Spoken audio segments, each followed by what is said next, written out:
ریاست تلنگانہ میں آج ہر طرف گلابی لہر اور گلابی پرچم دیکھے گئے۔ محبان BRS کی جانب سے بڑے پیمانے پر دیکشا دیوس کا اہتمام کیا گیا۔ مختلف پروگرامز کے انعقاد کے ذریعے دیکشا دیوس کو فقید المثال بنایا گیا۔ اسی سلسلے کی ایک کڑی کے طور پر حلقہ اسمبلی ملک پیٹ میں محمد اعظم علی سینئر BRS قائد کی قیادت میں دیکشا دیوس تزک و احتشام کے ساتھ منایا گیا۔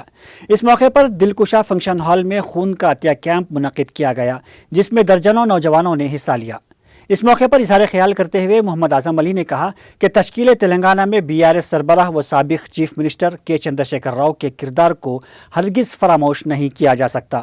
محمد اعظم علی نے کہا کہ تلنگانہ عوام کی بھلائی اور ترقی ہی BRS کی منشا و مقصد ہے۔ اس موقع پر آنکھوں کا مفت معائنہ کیمپ بھی منعقد کیا گیا، جس سے سینکڑوں افراد نے استفادہ کیا۔ محمد اعظم علی کی قیادت میں ایک شاندار موٹر سائیکل ریلی اعظم فنکشن ہال سے نکالی گئی، جو مختلف راستوں سے ہوتی ہوئی تلنگانہ بھون پہنچی، جہاں پر زبردست جشن منایا گیا۔ اس موقع پر رکن قانون ساز کونسل BRS کے کویتا بھی موجود تھیں۔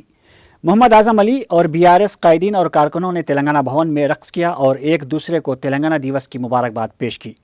موٹر سائیکل ریلی میں سینکڑوں نوجوانوں نے حصہ لیا۔ یوتھ لیڈر BRS محمد فرقان احمد نے نوجوانوں کے گروپ کی قیادت کی اور فضا میں گلابی پرچم لہراتے ہوئے زبردست جوش و خروش کا مظاہرہ کیا۔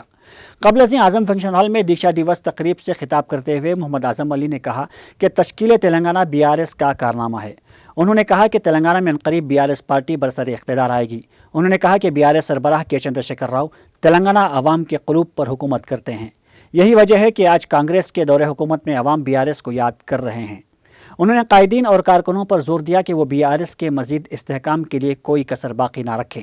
محمد اعظم علی نے آخر میں کہا کہ تلنگانہ کی ترقی اور تلنگانہ کے عوام کی بھلائی صرف اور صرف BRS کے ذریعے ہی ممکن ہے۔ انہوں نے کہا کہ BRS تمام طبقات کو ساتھ لے کر چلنے والی جماعت ہے۔ BRS کا 10 سالہ دور حکومت اس بات کی روشن مثال ہے۔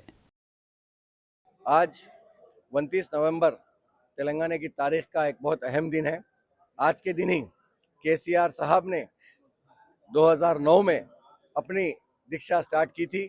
ان کا مقصد ایک ہی تھا، KCR جیے یا مرے لیکن تلنگانہ حاصل کرے۔ تلنگانہ کی خاطر انہوں نے 11 دن بھوک ہڑتال کیا اور 9 دسمبر کو 2009 میں کانگریس گورنمنٹ جب سینٹر میں تھی، مجبوراً ان کو تلنگانہ کا اعلان کرنا پڑا اور وہاں سے تلنگانہ کا پروسیس سٹارٹ ہوا۔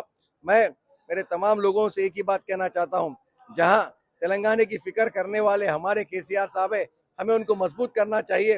اور جس طریقے سے ہم یہ 14 ایئر سے یہ دیکشا دیوس مناتے ہیں، آج بھی اسی دیکشا دیوس کے موقع پر ہم لوگ ملک پیٹ کانسٹینسی میں ہمارے کانسٹینسی انچارج کی زیر نگرانی میں یہاں سے تلنگانہ بھون تک ایک ریلی لے کے جا رہے ہیں۔ میں آپ تمام لوگوں کے ایک ہی بات کرنا چاہتا ہوں، ہم نے 10 سال حکومت KCR صاحب کی دیکھی، جہاں پہ گنگا جمنا تہذیب، لوگوں کے ساتھ انصاف، گھرے گھر پانی، ٹائم پہ پینشن، گھر والوں کو راشن، یہاں تک کہ وہی نہیں نئے بچے جو پیدا ہوتے ہیں ان کو KCR کٹ دیا جاتا تھا اور اولڈ ایج پینشن دیا جاتا تھا۔ لیکن آج حالات پوری الٹی ہو چکی ہے۔ میں آنے والے وقت میں آپ سب سے ایک ہی بات کی اپیل کرتا ہوں، اس تلنگانہ کو ترقی لانے والے کوئی ہے تو وہ KCR صاحب ہے۔